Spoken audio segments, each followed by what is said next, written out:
Hey everyone, welcome. This is 372 Pages We'll Never Get Back, a podcast about terrible books, some more terrible than others. I'm looking at you, the mister. That's what we're going through right now. We have a big show for whatever reason, because not a lot happened in this book, but it is packed. We have Dumb Sentence of the Week, we have fan fiction, we have listener mail, and some special things. We have the original ending of the book, The Mister. Yeah. There was an original ending. It has all been changed. And we also have the 372 players. This is exciting. It's a professional acting troupe that we put together to bring to life some of the dialogue of E.L. James. I should say that I am Michael J. Nelson, and I am joined, as always, by Connor Listoka. Hey, Connor. Hey, Mike. What's happening? I have a confession to make. I've bbeen holding something back on you. I have some information. What? Yeah, you share everything with me. I know there's no minutia, no erotic fan picture that I've discovered that I do not send to you within minutes during any given day. Often during the broadcast itself. But I found something yesterday, and I felt it was worth holding out on to get your live, real-time reaction. So let's just do that for everyone here, because they're probably going to be learning about this too. Hang on, let me take a giant sip of LaCroix. All right. And now tell me what you got. LaCroix, this is, you listen to your Sonos while you, so I'm just going to give you a date, September 10th, 2019. Rare Bird Books is going to be publishing Bob Honey Sings Jimmy Crack Corn. The madcap follow-up to his debut novel, which was hailed by authors as diverse as Salman Rushdie, Jane Smiley, and Paul Theroux. Bob Honey, the disillusioned divorcee with a penchant for murder by mallet, weaves his way toward Washington, D.C. for the ultimate showdown with a certain nefarious landlord. But nothing is as it seems, and Bob will have more than just the government working against him. Oh, my God. He got a sequel.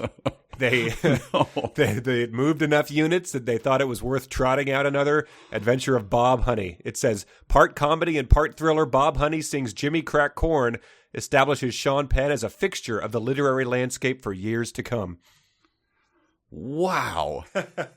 Are we sure this isn't the publishing company that did that children's book by the disgraced mayor of Baltimore? Who did you follow that story? I did. I have a friend who lives in Baltimore. He's a minister that was providing updates and talking about the scandal. Yeah, that was very comical. But no, this sounds much more legit than that. Yeah. So it's available for pre-order on Amazon September 10th. An auspicious date, no doubt. I just like that the blurb included the phrase. It says the madcap follow-up to his debut novel, which was hailed by authors as diverse as Salman Rushdie, Jane Smiley, and Paul Theroux. It wasn't hailed as anything. It wasn't, praised. It was just, they called attention to it. They stuck up their hand in the street and sort of waved it down. It reminds me of, we were just talking about, I forget which, there was a rib chain, maybe it was a local chain, but their motto was a place for ribs. Yes, Tony Roma's. Not a good place. It is the building exists. You are able to visit it, and ribs are there. That's the minimum that we'll say. I think that sums up the Bob Honey and its upcoming sequel pretty well. It was a book. Well, that is exciting news, and I'm sure listeners are jumping up and down with excitement over this. I'm sure there's lipstick smeared all over their teeth in anticipation. But you should be anticipating being put into the dock again with a quiz. I'm going to give you a word or phrase. Oh, look, they're all words. Never mind, no phrases. And how many times they appear in this book, The Mister. Okay, so guessing just the number. Yes. I'll give you some... and then you'll just, I just want to see which you think has the most. That's the most important thing to key on. We don't need to worry about accuracy. It's just kind of in the range. Okay. And you might be shocked at what is the most repeated word. All right. So it's like going to be like that Price is Right game where you say over under the one that came before it. Yes. Okay. Yes. Lovely. Oh, man. I bet that turns up 25 times. Very good. 31 times. Beautiful. More or less? More. Yes, 60 times. Exquisite, more or less? Oh, less. 10. Very good. Exquisite, 7 times. Wow. Lip. Oh, my God. Definitely more, and I would say 70. 30, but we'll return to that. It's a bit of a sticky wicket here. Teeth. Okay. 20. No, that's more. 32. Hair. I guess teeth are always biting her lip. Yes. Hair, I would say 55. Hair. 212 appearances of hair. Oh my God! You said it, and then I forgot about the hair, the fingers going through the hair. Damn it! Sex. Oh, 170. No, shockingly short on that. 38. Okay, Well, Gorgeous. I guess we got euphemisms. Gorgeous. Yeah. 28. 7. Huh. Enthralled. More or less than More than gorgeous. Less. 5. Stunning. More or less? More. Yes, 11. Mouth. More than the last one. I would say in the quite high a bit 20s. More. 127 times. Stunning. Mouth. Mouth. No, stunning. Stunning was 11. Okay, mouth is 127. Wow. Body. Less than mouth, but still high 80s. No, more than mouth. 138. Oh my God. And finally, lips. Oh well. More or less than our leaders so far. Body, mouth, and hair. I would say less. Lips, 168 appearances. In addition to 30 for lip. So, but still, the winner is hair, which I found stunning. I guess he does. He's constantly, there are many times he runs his hand through his hair here, but he also describes her hair quite a bit, as we know. It's always flowing everywhere. Yeah. It's cascading down to her waist. Jeez. So anyway, that's illuminating there, the 212. Anyway. Oh, boy. Well, let's get into the meat of it. Yeah. Kick it off. Oh, man. So it was a long section this time, and boy, did not much happen in this section. Well, strike that. If you take out the, I think by my count, 82 times they had sex, not much happened in this section. Boy, did we circle the airport here with just the repeated... She does not come up with much new each time they have sex, and they have sex about, like you say, 38 times. It's amazing. Yeah. It was a, obviously it's been building for that. That's what people bought their ticket to see, but the rate at which it comes is just like so... It's nonstop, and in terms of the book, it just is. It's one into the other. Despite them deciding that they both hate each other during this time, or being ashamed of what they've done. And when you take all that out, pretty much in this section, he bought her some shoes. Yes, that's what happened in this 85 pages that we subjected ourselves to. They went shopping, and at the very end, we learned that he's been robbed. This is also, it was shocking to learn. We know that she's a terrible writer, obviously, but you assume that, she's got a terrible short game, but she can hit a drive, and this is her drive when she gets to the sex stuff. Like, she gets worse. It's not even as good as when she's trying to write dialogue between these two dullards. It's like worse, which is shocking to me because that's her forte, right? Yeah, that's what people are here for. So yeah, I mean, I suppose that this is all like tamer stuff than what happens in 50 Shades of Grey. I mean, that was sort of what was hinted at by the Entertainment Weekly thing. Like they said, the most scandalous stuff that happens is her him flipping her over, and which happened in one of these sections. But it was it's still fairly explicit. So, but yeah, just it's hard to imagine being. This being what you're here for, being titillated by what we were subjected to in this round. And I'm sorry. They also played chess. He not only bought her shoes, but they played chess. I'm assuming she's terrible at it, right? Oh man. So my first sentence was, This is post-coital. She's overwhelmed with sensation and a bone-deep fatigue, but most of all by his ... invasion. Oh, yeah. Which is, exactly what the Germans in Normandy said in 1944. Yes. Overwhelmed with a bone-deep fatigue. Yeah. There was bone-deep fatigue in the Falklands in the 80s. That was it starts having after the first time that they've gotten busy, and this was an early contender for dumb sentence, but he says, I'd been transported from the depths of despair to an earth-shattering climax, but my rosy post-coital best fuck ever glow vanishes like a magician's rabbit, which I hate it when that happens. But yeah, the analogies and the descriptions of these sex scenes are very much like that. The magician's rabbit is not something you really think of a lot of times in the aftermath of a post-coital glow, but EL brings it. Yeah, and it's good to know that he's still a cartoon character with he's in the depths of despair. He rides no median ever. He is he's 1,000% or he's negative 10,000%. So it's good to see that continues. He whiplashes more than a rodeo monkey during the course of this next chapter, and it is I don't know what it would take for him or her to feel like they've achieved some degree of stability and caring in this relationship, whether it's going to be like him putting the ring on her finger at the altar and then her being like, I think he hates me.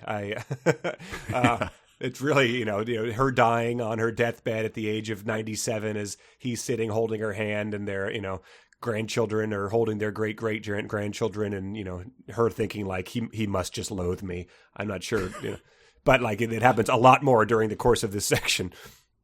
Yeah, they're 97 years old, and he sighs, looking at the sunset. A life well lived. She pauses before she speaks. She paused. Shit. She doesn't agree. It's not a life well lived. But also, speaking of his cartoonish nature, whiplashing, he's still the cartoon wolf because he's sort of. I attended my brother's wedding this weekend, and there was deep love expressed, and on top of love, the respect and admiration that the bride and groom had for each other, and so he sort of veers on the verge of that. He's like, I love her so much, like she is my whole being. I'm not anything without her. But the shallowness of that is betrayed so quickly in terms of him just being the horny wolf, because he's so concerned because she says she's sore and hurt from their first time, and so he's holding her hand gently and being so concerned for her well-being. And she says, my mother said to me it would hurt, but only the first time.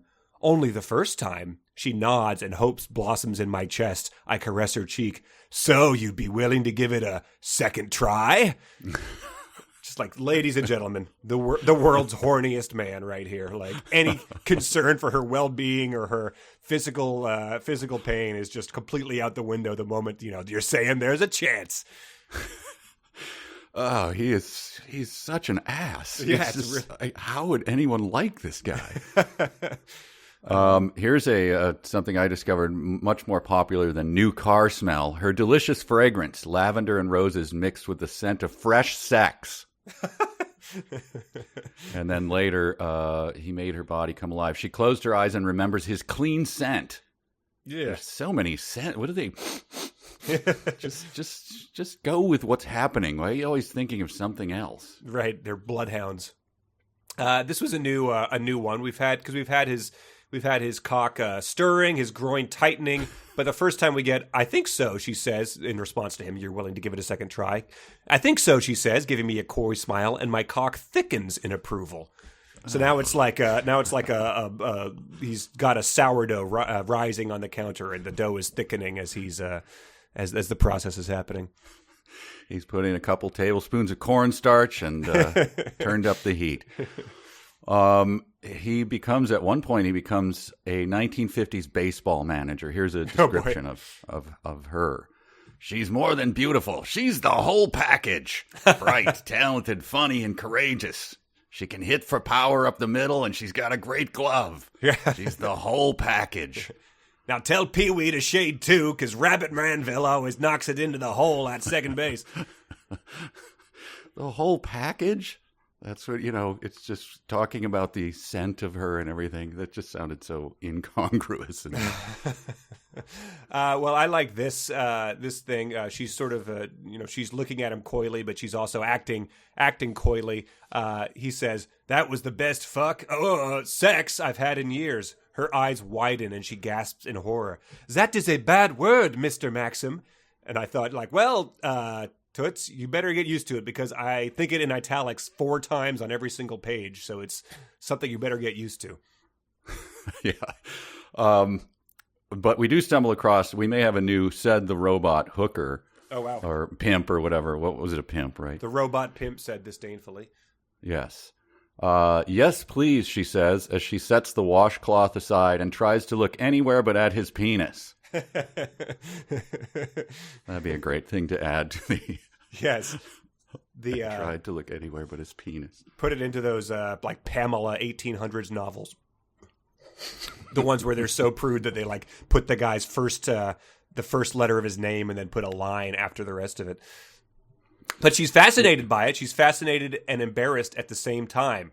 And then we get this three sentence, but they're all one words.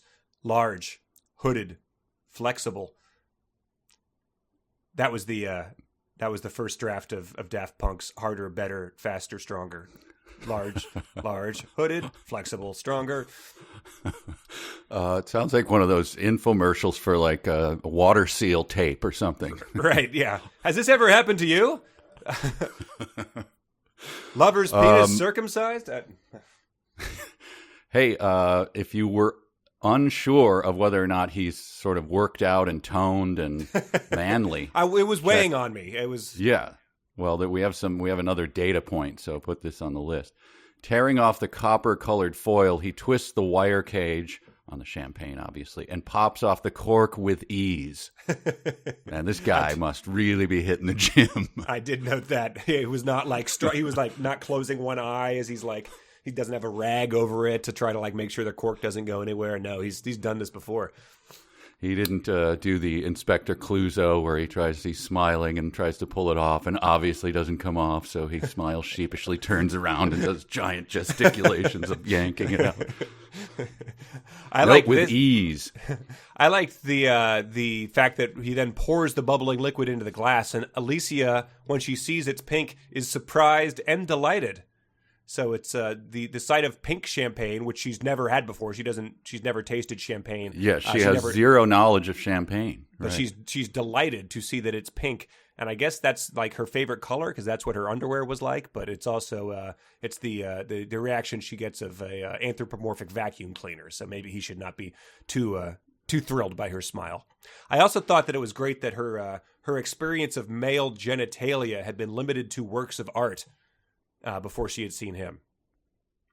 Oh, what would it be? I assumed erotic Shrek fan art, but I assumed that was my first instinct. It also could have been, the statue of David or something like that. That, in retrospect, that might make more sense. Well, SpongeBob maybe deviant art or something. That would make sense. Yeah. Yes. But yeah, so they're taking a bubble bath at this point in time. That's where all this champagne pouring is going down. Yeah, just to keep people in the loop of who aren't reading along. They're soaking in the giant bath that overlooks the sunset going down over the water. Yeah, there's nothing here needs any. She's doing the Kleinian thing of just think of this, think of a romance movie. That's what they're doing right now. It's just, but I think it's in the tub where he does this little piggy routine on her and she goes into ecstasy. Yes. He's kissing each toe and putting them in his mouth. He puts it in his mouth and sucks, period. Hard. Okay. I mean, I don't know. Like he's trying to get an feisty oyster out of a shell where they won't release. So gross, but that's supposed to be sexy. And she says about all of this, she says to herself, how wanton Ha. So when she got to England, she dove for that Albanian to English dictionary to figure out how to say wanton to herself, in case anything wanton ever happened. Yeah, there's a part later where there's she learns she says that her synesthesia is like seeing things through, and then he says a kaleidoscope, and she nods, and he's delighted. He's like, that word must be the same in Albanian, and it's like, she knows English. You're speaking to her in English. She understands the word. What makes you think that it's a cognate versus it being just a word that she already... Jesus. Getting ahead of ourselves. He overthinks. But here's another hero moment for him. When I finally surrendered to my grief, she distracted and comforted me, and I succumbed to a woman wearing SpongeBob pajamas and an old Arsenal FC shirt. I can scarcely believe it. Yeah, it's nothing you can help, man. Don't beat yourself up about it. You screw the hot girl wearing pajamas, Right. I know. I can scarcely believe what I've done. That is a Kleinian turn of phrase as well. The guy not being able to believe what he's been presenting to us firsthand and what we've all known is building towards. 370 pages of descriptions of her in every possible state of dress and undress. Right. The world's most beautiful woman. He can scarcely believe that he was lured to bed with her. Right. I thought it was nice that his horniness appears to be contagious because they get out of the bath, and she says tiny drops of water cling to his body like dew. In her dazed state, Alysia wonders what they would taste like if she licked them off. So it's just like, he's definitely rubbing off on her here. The demureness is 100% out the window. But I guess he also is keeping her pretty boozed up. That's sort of she's fallen into this pretty easily. Like, yeah, she has gone 23 years without it appears doing anything sexual, and now he's gotten her. He's having her beers and champagne and wine, and she's coincidentally all of a sudden very horny. And then it takes a weird turn, which I didn't quite understand. And admittedly, I started to skim because of the sex scenes, and then I'd have to kind of dive back in and like, oh, they're not currently having. I better read a little bit of this. An erotic baking a potato moment or something? What he's talking about? Did you like a potato spike or something? I don't know what it was. Where is that? Yeah, that's very erotic, very erotic. And it has some new descriptions of her. Of her beauty, which I thought some of them were interesting. When she turns, her glorious hair spills down around her elfin face. I checked; she had not been described as elfin at all, and I don't know what the elf features other than like their pointy ears is sort of what I associate with an elf. But with a delicate flick of her wrist, she flips it out of the way. Her long, slender fingers, there we have him again, hold the knife as she slices open the baked potatoes, releasing wisps of steam. With her brow fixed in concentration, she spreads butter on them, and she stops to lick some melted butter from her index finger. My groin tightens. That was not you at the end. That was part of sorry. You weren't editorializing there. Okay. No, that was just the deep breath before the next paragraph, which is just that 3-word phrase. Our favorite phrase. I wish that when he described her as elfin, he had done an Aragorn on her and said, "Alysia, what do your elf eyes see?" Missed opportunity for a little humor there. Yeah. But the people that brought her the potatoes, I liked this. And looking ahead, I see that we do get a little bit more of them. But Danny, the sort of caretaker, came over. We get some mood whiplash because he says Danny's going to bring over some supplies, and she says, "Danny again? Who is she? Why won't he talk about her?" So she's jealous after they've boned 3 times in about 2 hours, and then. Danny comes over and he says, Danny, always in her plaid skirt and stout shoes, never in trousers. No, I smile. It's Jessie, her partner for 12 years, who wears the trousers in that relationship. Briefly, I wonder if they're ever going to marry. It's been legal for long enough. They have no excuse. And so I guess, I'm not sure what it is, but it just seems like opening the book up and just like seeing where you can cram in the diversity to sort of make this not, I'm not sure who she's, I don't know what she's doing here, but like it's the idea that maybe the book, like if she needs to have it pass the Bechdel test, she's going to have Magda talking to Alysia at some point in time, but it stood out like a sore thumb to me. Yeah, I read that one out to Bridget, and she just went, "Oh, brother." But I took it a little more at face value when I smile at Jessie, her partner for 12 years. I'm from Minnesota. The only Jessie who's Jessie to me is Jessie Ventura. And so there's nothing in here to indicate that it was another female. It says Jessie Ventura does wear the trousers, and it has been legal to marry Jessie Ventura for quite a while. Millennia. So I choose to believe that this woman in her stout shoes goes home to him. She's back. I love this woman. He had to go someplace where his claims of being a Navy SEAL hadn't been widely debunked. So a small British city by the sea was a place where they would still take him at face value. Yeah, but she's not entirely, because in Albania, the men don't, bake potatoes. But he says he's feeling domestic. Alysia arches a brow, amused, as if she's seeing me in an entirely new light. I hope it's a good thing. I was like, no, I think she's expressed the contempt for that. She once almost rushed out of the kitchen. Yeah. So you're just making yourself look like an idiot and a puss right now. So. Yeah, it was like she was so taken aback by him wanting to help in her kitchen. It was like, James Dean in Rebel Without a Cause when his dad's wearing the apron and he's like, just like, stick up for me. Yeah.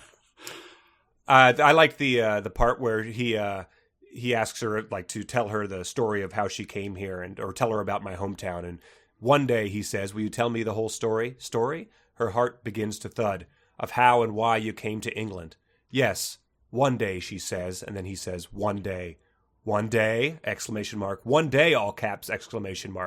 And that is something that, in my head, I chose to believe was said like the monster truck rally announcer voice. One day, one day, one day. Various levels of echo on each one of them. We get sort of something that I was not familiar with. We're going to be told it's very common, and it's it could be delicious.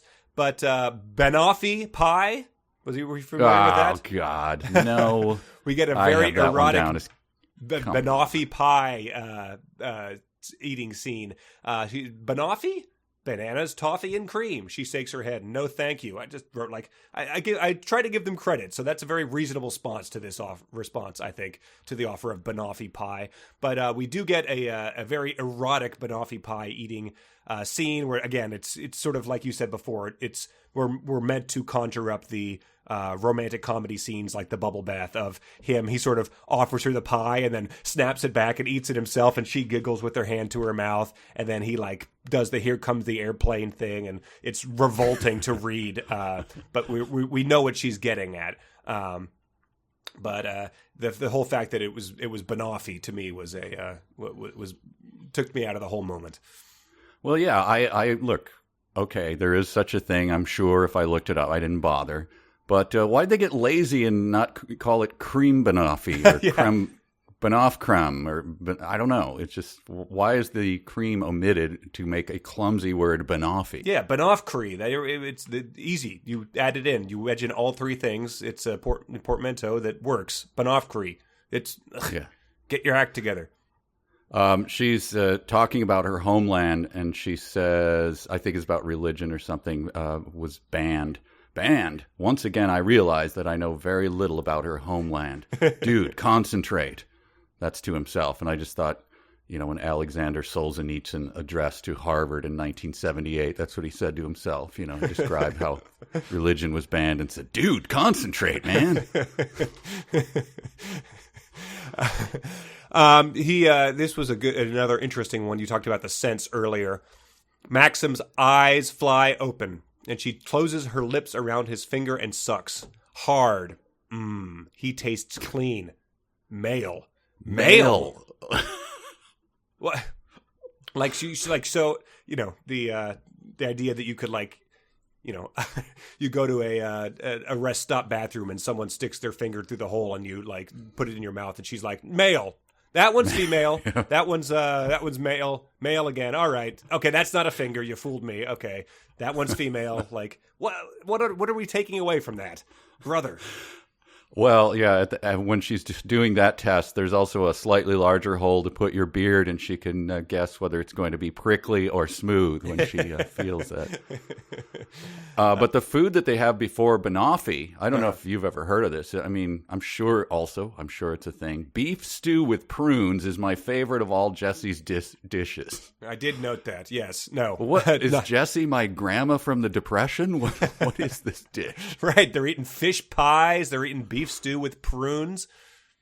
Like, yeah, I assumed that he was the kind of guy that was like, he seems like the kind of guy that like is, mowing down Five Guys double burgers and fries, but still is, impossibly fit with the six pack. But I guess he is still, eating revolting British dishes like that, a Rowan Atkinson character would be cooking up in a comedy. And when he's going on road trips, he's doing David Brent from The Office and mowing down crisp packages and throwing them in his back seat. Right, so. yes. But still keeping that six pack. Right. He has a weird physical manifestation here that I'm puzzled by. Okay. I'm glad too, she says with a shy smile. Maxim, my face splits in two. I somehow suspected he was an insect person from the planet Voltron 4. Yeah, what is that like? His smile is so wide, like. Yes, I'm sure, but he turns into a Picasso painting or something. His face split. I believe that is the description. I can't believe I'm invoking his name, but the legendary chocolate cake for breakfast by Bill Cosby. Ooh. When his wife comes down and sees the kids having chocolate cake for breakfast. My wife's face split. There's a long description of her turning into a monster. But wow. So his split as well.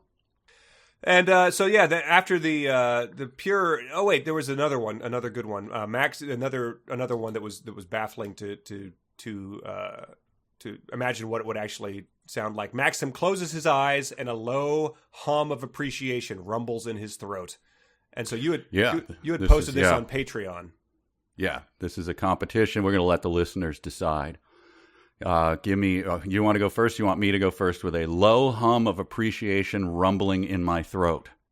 You go first. Okay, I'll go first. Low hum of appreciation rumbling in my throat.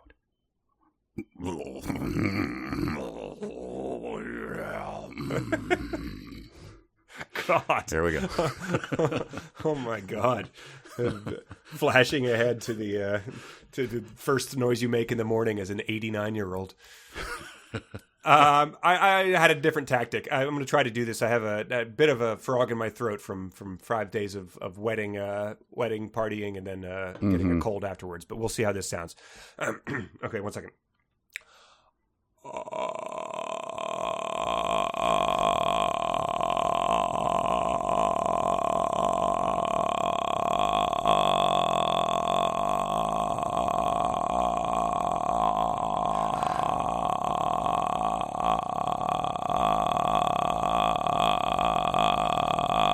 Okay, sorry. I could have kept going. That guy really likes my painting. He's enjoying the art here in my gallery. He's appreciating. That was very, my mom would come in elementary school to do art appreciation. All the students would do that. That was why she was asked to stop coming in. Got to dive for Fact King. Oh. I'm an Albanian woman. All Albanian women cook. All, no exceptions. Right. Fact King.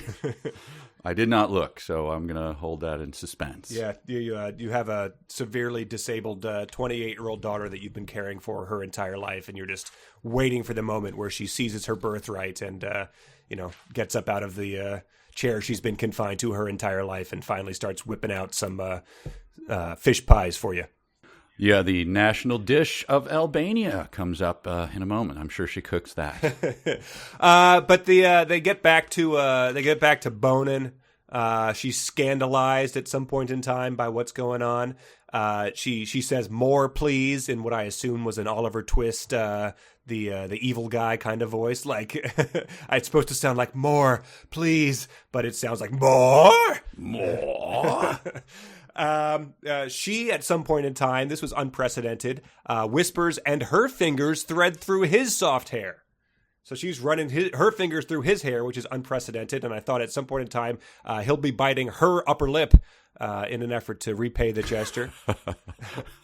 I don't know. That's even odds that actually comes up, I think. Yeah. Well, yeah, with all those lips that we know are still to come, it's a distinct possibility. We get this passage that sort of sums up, like you said, I had forgotten that he was a very handsome man with a gorgeous physique. But in case you had forgotten whether she was attractive and beautiful, we get this in the span of a couple sentences. She's gorgeous, and I know I will never tire of looking at her. I'm enthralled and spellbound by her. She's magical. Later on that very same page, we get she's lovely and she's exquisite. And a little later, vulnerable, beautiful. Skin is fair, lips rosy. She's gorgeous. She's magical in every way. So repeating himself there. And then the last thing I had in this chapter was him sort of, him thinking to himself, but it's very much him, out at the bar, out at the pub with his mates. But he actually thinks to himself the phrase, "I've had sex too many times to count," which is the 13-year-old at summer camp talking about his Canadian girlfriend. But we're blessed with that, even though the very first things we get of him in the book were just bringing home some bird from the pub to shag with handcuffs on. So. Yeah, he does it to himself a lot. The voices in his head often compliment him, do a lot of humble brags to himself, which is that's an odd position. It's just page after page of sex. So I don't have any other notes on 15. Let's move on to 16. All right. It started off with a great. So this is what they end up deciding to go into town to go shopping, and it starts off with, I think definitely what a 55-year-old mom's idea of what a 26-year-old DJ would think is cool. The sun is shining. The air is crisp and cold. No diggity blares over the sound system as I drive up the A39 to Padstow, which is, I thought, tip your hat. That's hilarious.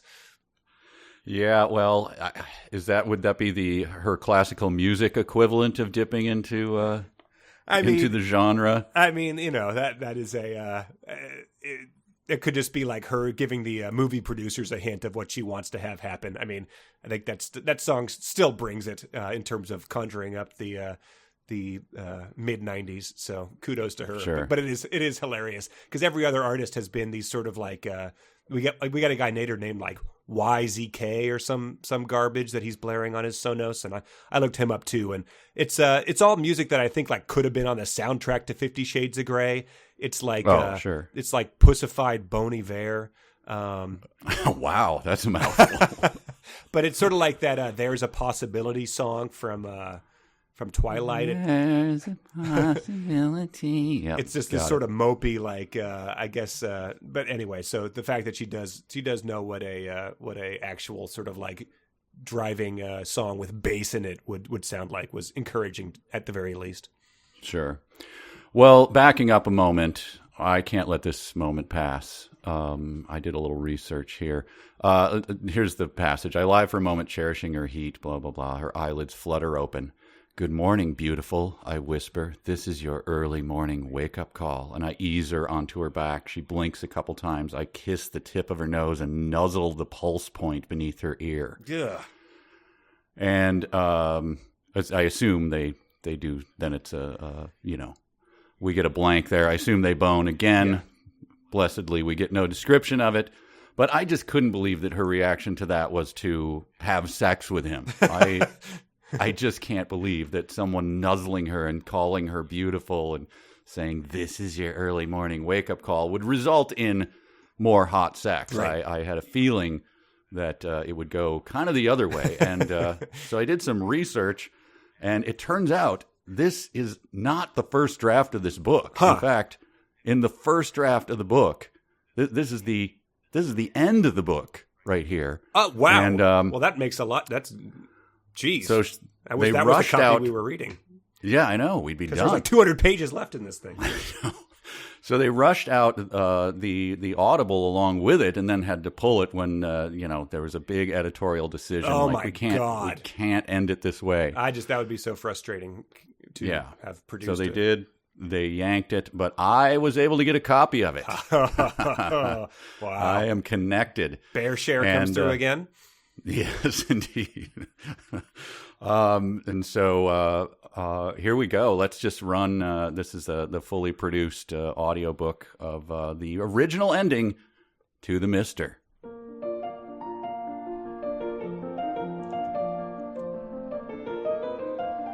Good morning, beautiful.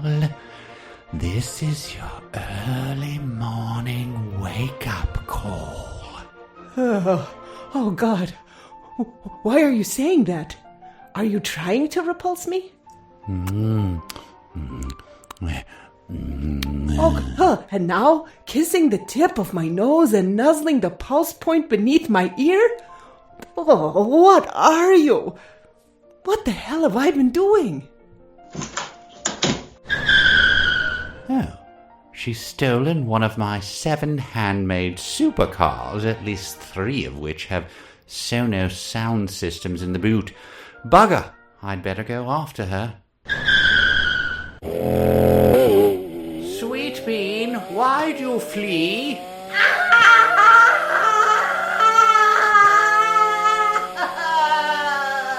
Oh, Princess Lovely Buns, I wish only to nibble lightly on your earlobes while you grip my biceps.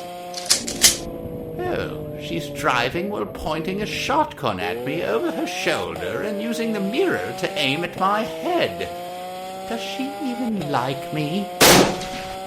Oh, pretty girl, please. I'll buy you the largest, pinkest panties a girl has ever seen, if only you'll stop blasting away at me. Eat lead pellets and die, you creep! Oh, bother. She's hit me. Butterfly cheeks. Thus I die, thus.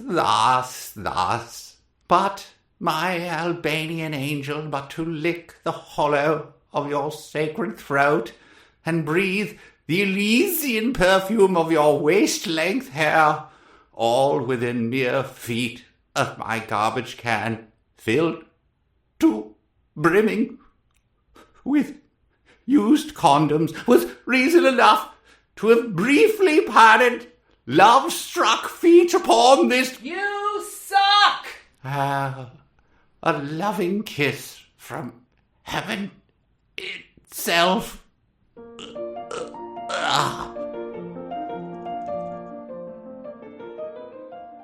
Wow. Yeah. Shocking. It is shocking. Stuff. But I am happy because that guy sounded revolting. He sounded the actor really captured just a disgusting human being. For him to go back to interacting in a normal manner with the person that he shared that scene with seems unlikely to me. It might have some horrible real world consequences. To voice you're unable to unhear. Yeah, well, I don't know. I guess readers will be happy that he didn't die in a fiery auto crash. Yeah, but, I'm not. Well, it's sort of like it's not expected because we've been surmising that all this gun shooting we're getting might pay off in the third act, but she threw a little twist at us and had Alysia firing the gun at him. Yeah. I wonder if she. I guess we will never know, but I wonder if she. Because she wasn't wearing a seatbelt as she drove past to taunt him at the end, whether she ejected from the car and they died together, in a burning wreck. Sure. Could be. She, at one point, she wraps one hand around his biceps, which she does a lot. And this has bothered me. Is this a natural way for a woman to embrace her man? It is never. I don't think that it's ever happened. Yeah, because if you're going, it doesn't seem like it would work very well. It's hard to do to yourself, but which is it over? So her hands turned outward, right? And so she's going inside and grasping inside his biceps. Yeah, that seems very like not ergonomical, Right. Your wrists, I'm doing it right now. It's already causing discomfort as I sort of twist my wrists backwards. It is. It's like a twister move. But yeah, if you're going in to just pinch it like a claw, there's no real way to hang on to there either. Like, I don't know. But yeah, she squeezes with his, so she wraps one hand around his biceps and squeezes his hand with the other. I'm not able to picture that. So if we could get an artist rendering, I'd appreciate it. It probably is just an Albanian way of doing things, which as we learn, he's still very unfamiliar with, because he's trying to buy her clothes, but I suspect it will be a battle with Alysia. She's proud. Maybe it's an Albanian characteristic.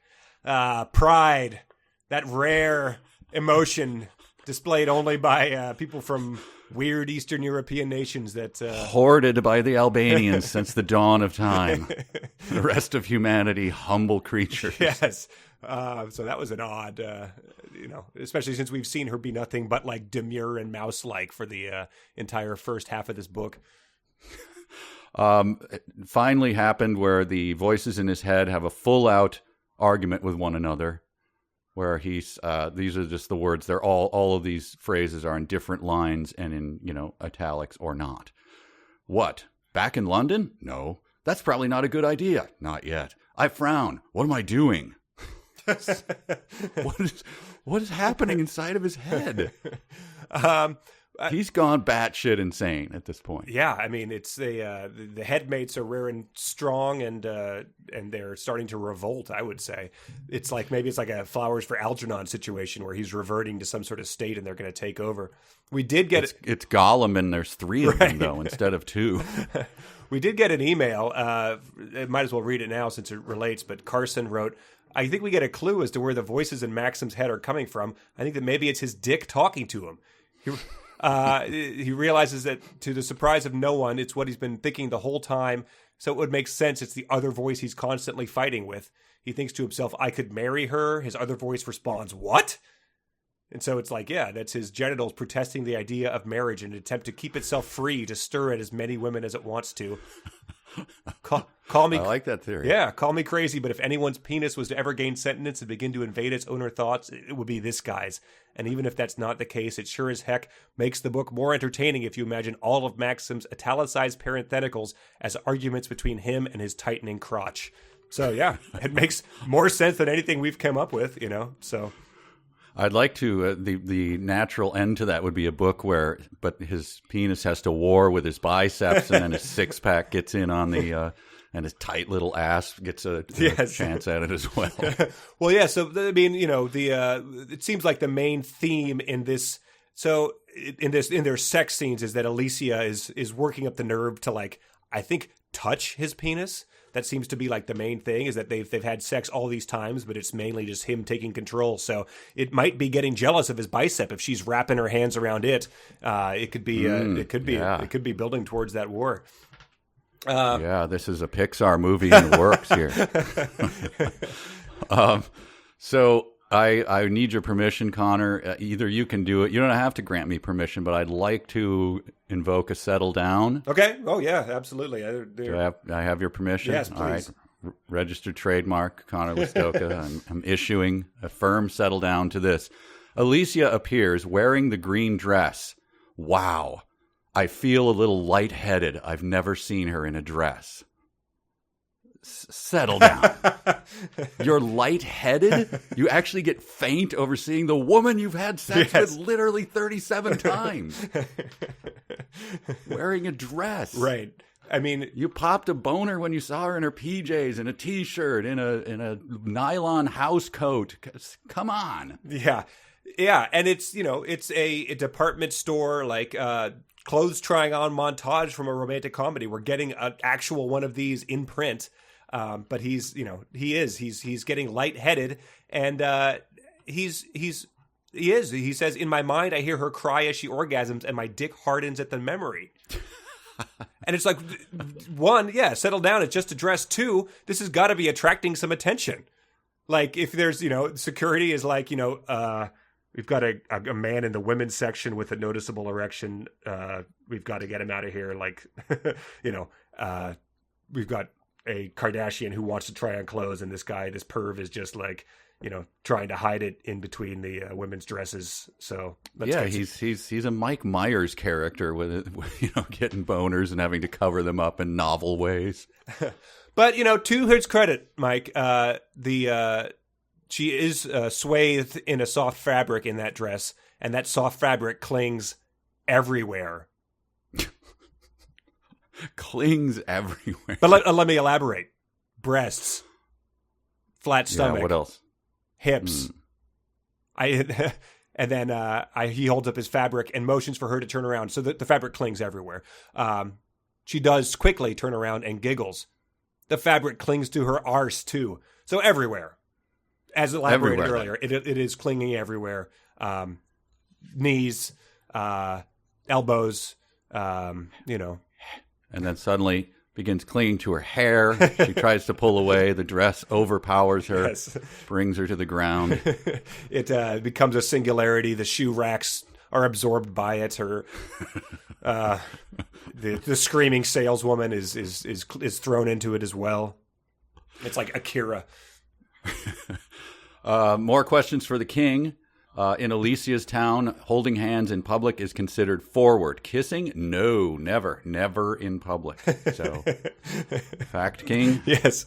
Get on this. Never. Is that true? It has never happened because the every single woman in town is busy cooking. Now, here we get, coming up is some of the worst dialogue that I've ever heard. Okay. I took away all the... the little descriptions, his headmates reacting, and I just singled out their dialogue, and then I hastily assembled the 372 pages players, professional actors, to give it life and to give it the reading that it deserved. And so just marvel now at this, the dialogue of E.L. James as performed by the 372 players. We can leave your boots for recycling here. I would like to keep them. Why? They are from Albania. Oh, well, perhaps we can get them resold. Resold? What is this? Repaired. The bottom of the shoes replaced. Understand? Yes, resold. Remember, I want to cook. Today? Yes, I want to cook for you. To say thanks. Tonight. Okay, let's take these bags back to the car, and we can shop for food after we've had some lunch. So there you go. I'd like to give him a little golf clap. Well done. That is really brought it. Gave it the reading it deserves. It was brought to life. Yes, it's you read this on the page, and sometimes it's hard to imagine what it would sound like if actual humans were saying it. But right. Let's see. She says what does her father have to do with us? I don't know. It's 2019, not 1819.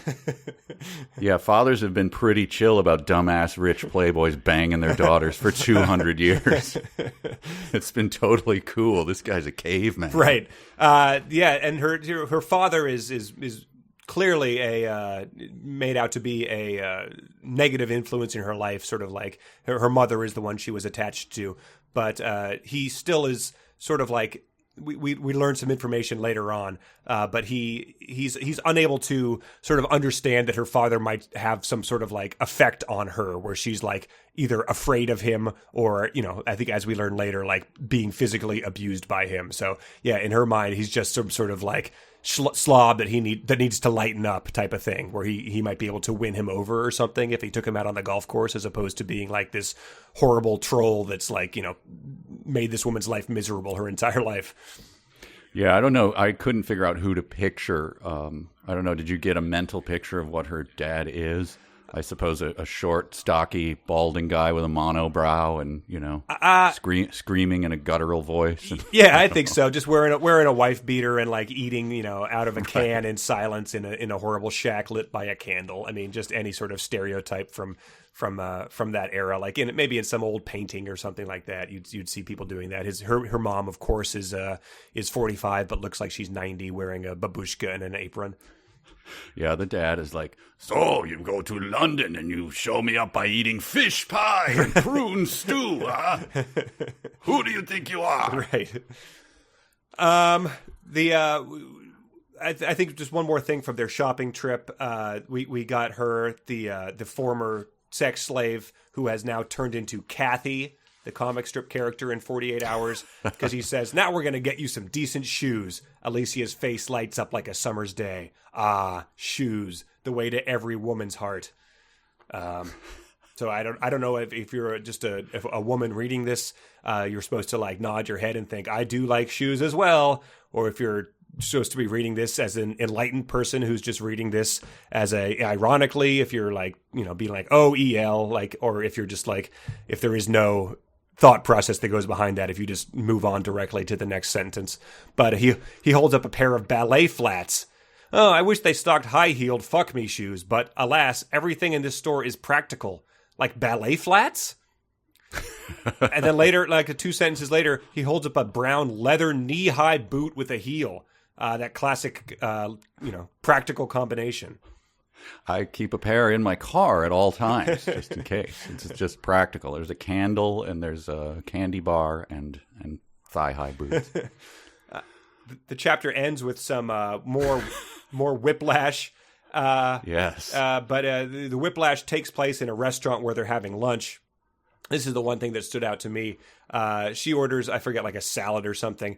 The waitress returns with our food and cheerily places my Californian chicken sandwich in front of me. Now, we both lived. I lived in the great state of California for probably a dozen years. You were probably there for, 8? Mm-hmm. Seven and change. What was your favorite place to get a Californian chicken sandwich? Or I guess as we just called it, a chicken sandwich while we were there. But just, tell me what your favorite, way that was prepared for you out there. Oh, boy, you take some chicken, you put it on some sort of bread product, and you got a California chicken sandwich. When I was reading that, I realized as I was puzzling it out, I bet that means it has avocado on it. Yep. I think that's it. Lettuce, tomato, and avocado is going to be my guess. Yeah. So that was a fun. When we know that his favorite food is prune stew and crisps, but well, like like my dad always says, like our neighbor in North Carolina prepares soft shell crabs really well. So he's like, don't get those anywhere. They're not going to be as good as Greg's. Like he's probably like the prune stew, he probably gets it like every now and then and gets it like, mistake. It's not as good as Danny's. He's unable to restrain himself because it is his favorite thing, but well. But I thought you were going to go to the very ending of the chapter, which, you talk about great openings to chapters. This is a great closing. It hits me like a sledgehammer right between the eyes. I want her heart. Fuck. and out. Yes. Scene, ladies and gentlemen. Yeah. I had to go back and look. There's no other chapters that end with the italicized profanity. We got one, chapter 2 had a second to last shit, but there have been other sections that end like that. So, but this was, finally leaving us with the cliffhanger we deserve at this point in time. God, she's an awful writer. and then the next chapter just opens with love, italicized. Wow. Single. God, she's become just guttural at this point. Let's read some fanfic before we go on to chapter 17. And now I bet they bitching cause my flow switching, trying to tell me what to write. I bought some fan fiction, can't they just be happy? I no longer have all right, bring it. All right, we got 3 this time. They could all be okay, good. They could all be real. A little easier for me. Yeah. Yep. They could all be real. They could all be fake. There could be fanfic that have been submitted by our listeners. Let's start with number 1. Alysia has a fiancé? It's complicated. She folds her arms and frowns with what seems like genuine concern. You look shattered. I turn my blazing eyes at her. I am. Slowly, I get to my feet. I think the woman I want to marry has just been kidnapped. Mary? Carolyn blanches. Yes! Fucking Mary! My voice booms off the walls and we glare at each other, the words hanging between us, ripe with regret and recrimination. Carolyn closes her eyes and tucks her hair behind her ears. When she opens them, they are steely blue with resolve. Well, you'd better go after her then. Oh, wow. Well, the reference to hair certainly adds a verisimilitude. Yes. The odds are good. I'm going to say it's real. All right. It's got some Bob Honey, ripe with regret and recrimination, alliteration, and Carolyn makes her reappearance. We'll see. Number 2, as I hold the shotgun in my hand, aiming it at her father's chest, I imagine my future with Alysia. She could learn to accept English country life, but would she ever accept me as a loving husband if I murdered her father? As the scenarios wind their way through my head, Alysia's mother appears in the doorway. She gasps as she sees this British arsehole invading her house and threatening her husband and her tranquil, simple life. As I consider her more closely, though, I can see fear in her eyes, but also an unasked question on her lips. And for the first time, I can see the young, beautiful woman she once was. I see in her face a shadow of the beautiful young Alysia, the Alysia I know and love and can't be without, and I wonder if all of the women in Alysia's family have this innate beauty. Suddenly, I find my attention wandering to other scenarios. Focus! Here! Now! I scream to myself in my mind. Fanfic. Okay. It was very good. I like the father character we've just created now being reduced to this cowering cowering, hardened man on the floor of his hovel. Number 3. Just kill me. Just kill me. She wants to die. And you've pissed yourself, you dirty picker. I'm going to fuck you up. Dante swaggers around and kicks her hard in the belly. She screams as pain shoots through her body, leaving her gasping for air. Step away from her, you fucking piece of shit. Maxim's voice bellows through the room. End. Oh, and okay. Well, I'm going to say it's fanfic, but I hope it's real. All right. So, 2 for 3. 2 for 3. Number 1 was real. Him, Carolyn telling him, you better go after her then. Number 2, yes, was very done fanfic. I think we know something's getting a shotgun pointed at him, but it was very well written by Christopher. And number 3 was real. At some point in time, I guess Dante is kicking Alysia, who has pissed herself in the belly, but then Maxim does burst in like Liam Neeson. Step away from her, you fucking piece of shit. Oh, there's that British public school education, that expensive. Exactly. Wow. Yeah, it's good to have things to look forward to. How we get from here to there. So I assume after he says step away from her, he then breaks out his decks and challenges him to a record scratch off or something like that. That's how they settle this matter. One-arm push-ups. I've been working on them. All right. Well, look, chapter 17 opens with, I just wrote next to this, for the love of God, with a bunch of exclamation points. A simple sentence, I think she likes me. Oh, my God. Oh, come on. We were talking about it before they started boning like 4 chapters ago. Right. That they were still doing this garbage. Yeah. Because the last chapter ended with him upset, bringing up her father or something, and her eyes are clouded with misery, and it's like a knife to my gut.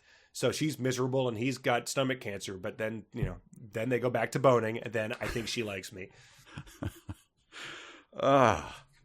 And I think maybe they have already said, no, maybe just in their own headmates have told them they're in love, or that they're boyfriend and girlfriend or whatever. So yeah, they're still wondering though.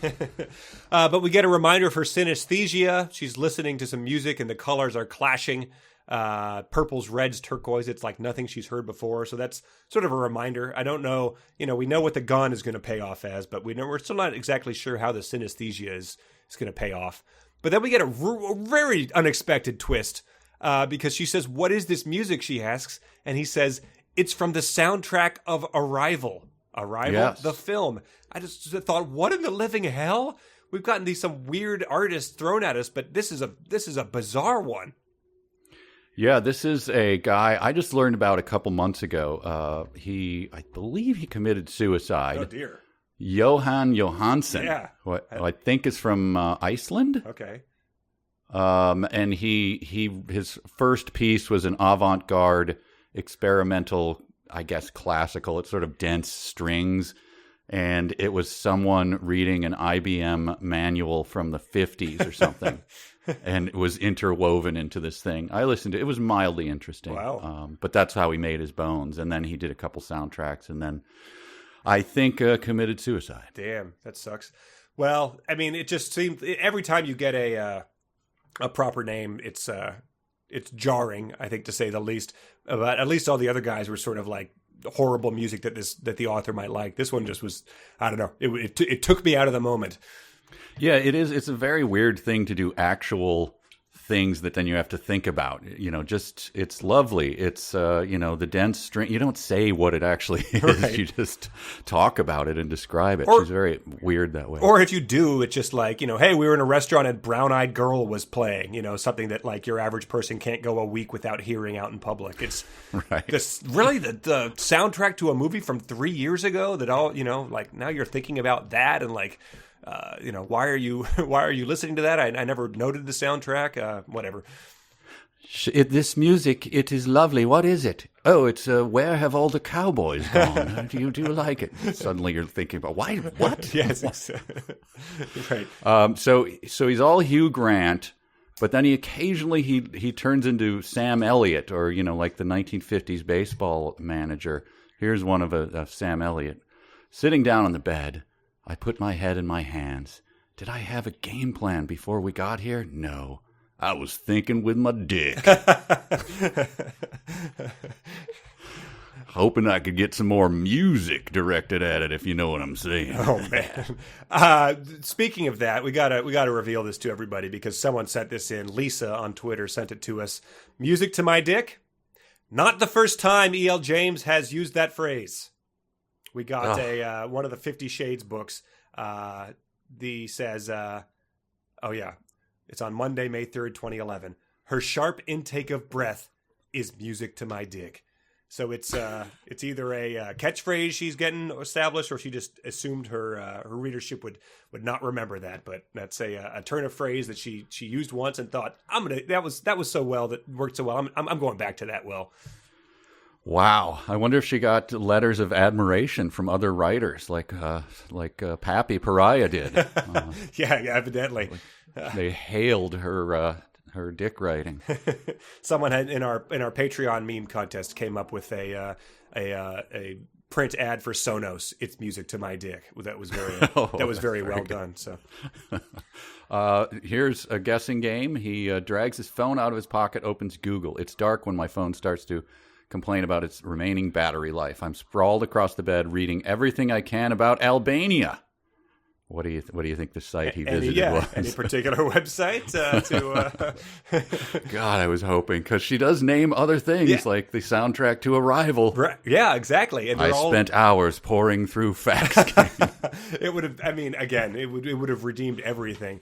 Yes. I enjoyed this because I went to Fax King a couple times to verify things. It pops up one of those subscribe boxes that are all the rage on websites these days. It says, "Do you want to be intelligent and know coolest facts that only the few knows?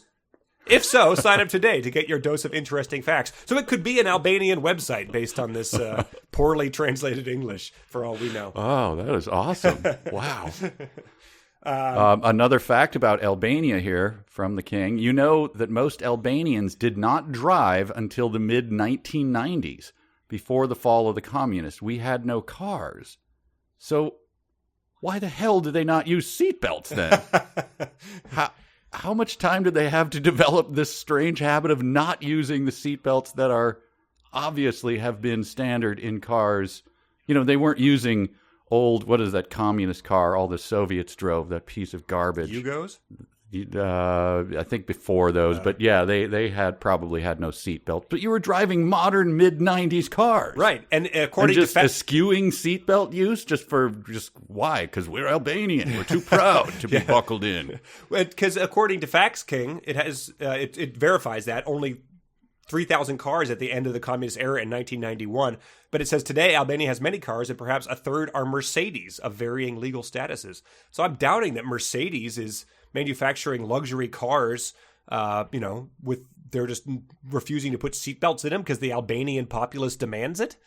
I don't know. And I wonder, did anyone get one of those used cars? Well, I think they probably still had them in the 90s with the auto seatbelt, the one that slid across the frame by the door and captured your shoulder. Those are always off-putting. I bet the Albanians immediately get their knives out of their holsters and cut those right out of the car. I mean, if a third are of varying legal statuses, perhaps the third that have seatbelts are illegal. The Albanians have gone as far as to deem cars with seatbelts illegal, and so that the Mercedes that people haven't cut the seatbelts are the illegal ones. That adds up. There's only 2 laws. You cannot bake a potato in Albania if you are male, and. But yeah, so he plugs his phone into one of the charging sockets beneath the counter and fires up the Sonos. He selects a mellow playlist and hits play. RYX blasts out of the speakers overhead, making us both jump. I turn it down. So we get that the mood has been set by RYX, whose song Berlin has 92 million plays on Spotify, and it sucks big time. Is my 92 million? Yeah, so he's the guy from the last episode who had like 600 million total streams, but he's sort of this movie trailer for a movie like this. Music is what I would describe it as. Wow. All right. Well, I'm gonna look that up along with Fax King when this episode ends. She makes a request of him. She's been sort of here boning the whole time, fading in and out of utter infatuation with him. But she wants to get in touch with Magda just to make sure that she's doing fine, because last time we left her, he had his like Green Beret buddy security system watching after her. So she calls and she talks to Magda. Everything's fine. And then Alysia laughs and her voice changes, becoming softer, sweeter. She's talking to Michael, and I know from her tone that she's exceptionally fond of him. I shouldn't be jealous. He's a kid, but maybe I am. I'm not sure I appreciate this new and unwelcome feeling. So yeah, he's sitting here. He's had sex with her 35 times in the past 48 hours, and then he's jealous when she starts talking to the 14-year-old boy with the terrible middle school mustache. But once again, I dug, and you realize this is not the first time it happens, because there are deleted scenes out there from the audiobook, but Audible exclusives. Oh, so this is a different one than the earlier one, because that ended then. So this is a different version. Yeah, they branched in all sort of different ways, or it was maybe just like they were going to give bonus content to Audible subscribers. Audible is a great company. They have good people there doing great work. They produce works by authors of acclaim and high intelligence. They hire great voice actors to voice those books as well. They sure do. Pappy Pariah, I think you're thinking Not of. what I was thinking of. Oh. And then so they produced this deleted scene where the Mister gets jealous. Probably not really warranted, but it does happen. All right, let's roll it. This has been a beautiful walk in the park, Mr. Maxim. Almost as beautiful as you, Alysia. Oh, look, a baby in a stroller. Oh, how adorable. I know from her tone she's exceptionally fond of him. Oh, cute as a button. I shouldn't be jealous. He's a 8-month-old baby, but maybe I am. I have to run to bathroom. You stay here and watch him, since for purposes of comedy, his parent cannot be present. No problem, my love. Well, well, well. I guess I've got a rival. I bet you think you're pretty hot shit. Look at you with your chubby legs and wispy hair. You disgust me. How many 3 a.m. raves have you ever DJ'd? Probably 0. And I own 2 luxury cars. How much does that stroller you're in cost? Let's see. Up a baby stroller. Huh. Wow. Oh. Well, that is shockingly expensive for a stroller. But hey, fuck you, baby. And guess what? I've had sex. A lot of it. The mention of sex conjures memories of Alysia. Her erotic pumpkin spice latte eyes, shapely behind and tight. Word you'd expect a guy like me to say a whole lot to refer to a woman's genitals, but it shockingly never comes up once in this book. Oh, Alysia. My groin tightens. Mr. Maxim? Alysia, that was quick. What's going on? I come back from bathroom and find you shouting at baby with visible erection? She must hate me. That must be why we only banged 17 times this morning. Fuck. I can explain. There is no need. In Albania, we yell at baby for sport. Have festival where for a whole week people take to streets and yell at baby. Blariana was Miss Yell at Baby 2018. You know, I read about that on FaxKing.com. Yeah. Yeah. Hey, do you want to yell at this baby with me? Oh, Mr. Maxim. Hey, you suck, baby. Yeah, good luck getting chicks to pose for tasteful nudes while you're wearing a diaper, idiot. If you were my son, I wouldn't betroth you to a fish pie. Did I mention that I drive a Jag? Well, I do. It's one of 2 luxury cars. So yeah, there we have it. He shouted curses at a baby because he was, I guess, jealous that baby was gonna age in 18 years and then grow up and steal his gal. He really is the worst. I mean, there is no worse human being than the hero of this book. We learn when she's on the phone, though, Magda's fiance has something to do with computers. And I'm thinking this is obviously some Albanian who's going to get launched through a windshield. There's some connection here. There's no reason to mention Magda's fiance and computers. He's probably wormed his way in to find out about her. So yeah, that's my guess. There has been a disproportionate amount of time spent on Magda's fiance, and one of those things where it piles on the information. It was earlier in this chapter, and I thought it was possibly. I think we did for Armada the boring sentence of the week, but this was the most boring sentence I may have ever read. She wonders how Magda. This is all one sentence. Oh, sorry. She wonders how Magda and Michael are getting on in Brentford, and then this is the sentence. It's Sunday, so Michael will probably be doing his school homework or online gaming, and Magda will be cooking or talking to her fiancé Logan via Skype, or maybe she's packing for their move to Canada.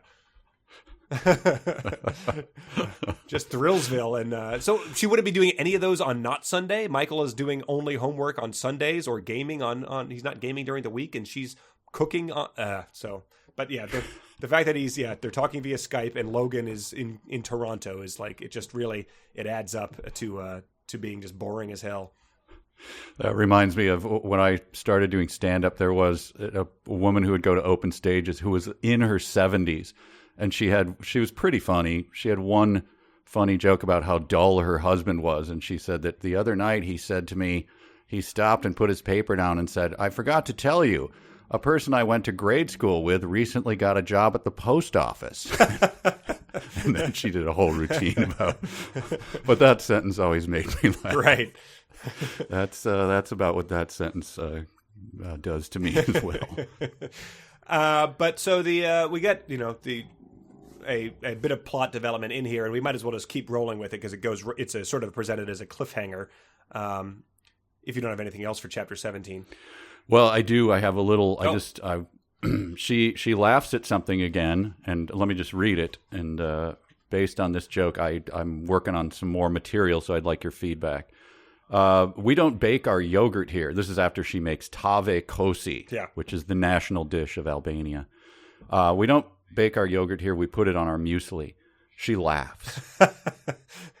So I'm going to hit you with some more of these jokes, and okay, you react however. If it's not funny, it's not funny. Okay. But I think they're pretty good. Potatoes, huh? We often slice them thin, fry, and then eat them.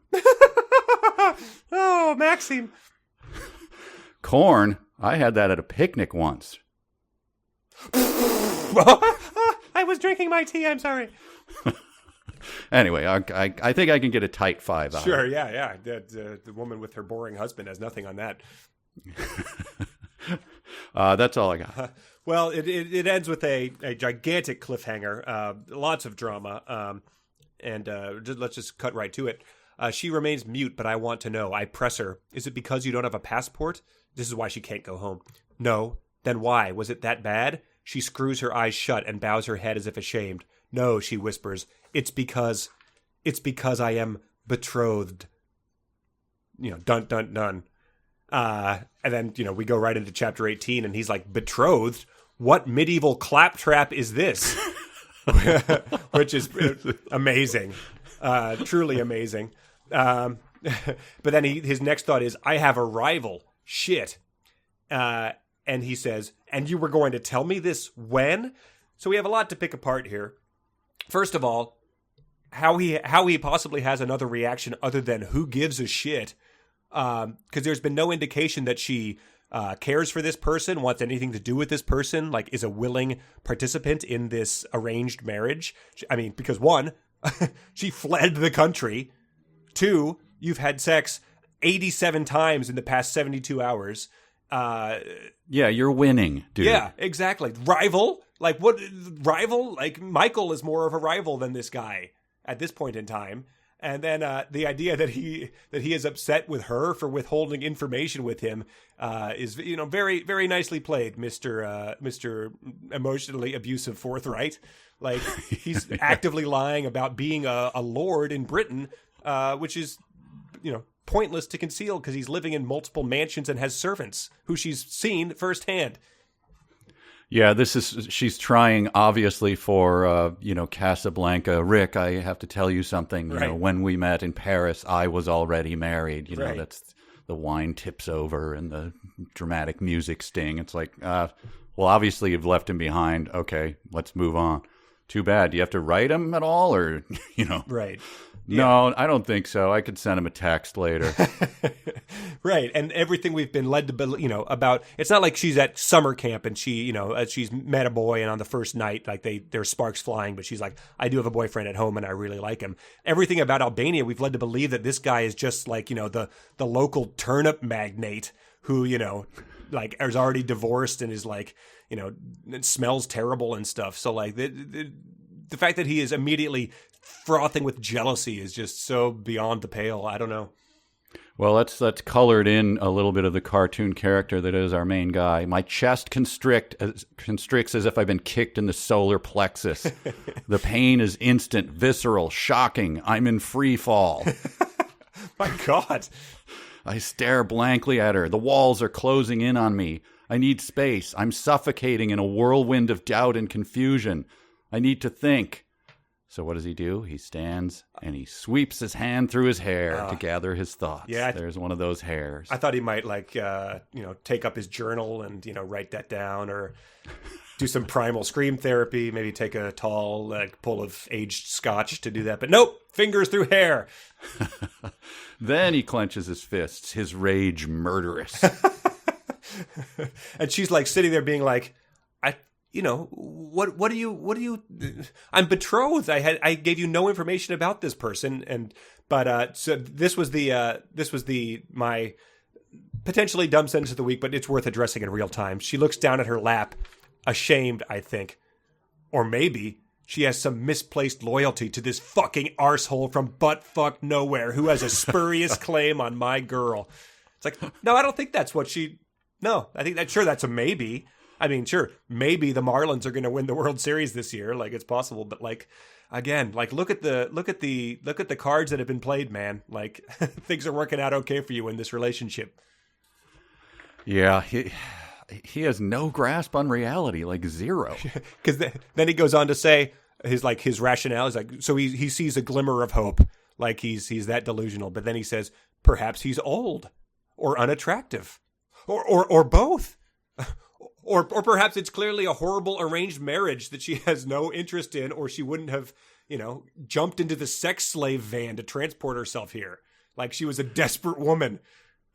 Yeah, this is the obvious thing they're going for, but I don't understand why when she first says betrothed, he calls it medieval claptrap. Is that, that's still a term that some people use for just someone has a fiance, right? I suppose. And if you're willfully trying to sound old fashioned, I guess, I don't know. Yeah. But some people will say, to be deliberately old fashioned, will say she's a fiance. Like if you write in the paper or something. Yeah. So I don't find, it doesn't immediately go to arranged marriage with some scoundrel. It's possible that it's just like, for a while, then I fled and whatever. Well, yeah, and then her whole point is I can't go back there because of this idiot. It's not like, the whole reason she brought it up is a reason that she doesn't want to go back to the country, and yet he's, lost in a whirlwind of hurt and confusion. He's in a dashboard confessional song all of a sudden. But they begin to, so then he obviously takes her in his arm and all of this. But he says, I groan as she shakes her head and her hair falls wild and free down her back, which I assume is a Norman groan. We get another good voice description, too, because in the background on the Sonos, RYX is still singing in his husky, melancholy falsetto. How the hell can you have a husky falsetto? Yeah. Well, that's weird. I've never heard of that. I guess everyone's voice when they're about to bone in this is husky, so I guess he must even the music can adapt to that as it sees them going in that direction. Well, maybe is RYX a castrati, like the last living castrati, and then so his voice. So I suppose it could get husky if that was the case. She says to herself, her mother never gave any indication that the sexual act could be so pleasurable. Good. And I thought to myself, to be fair, my mother did not either, nor did my father.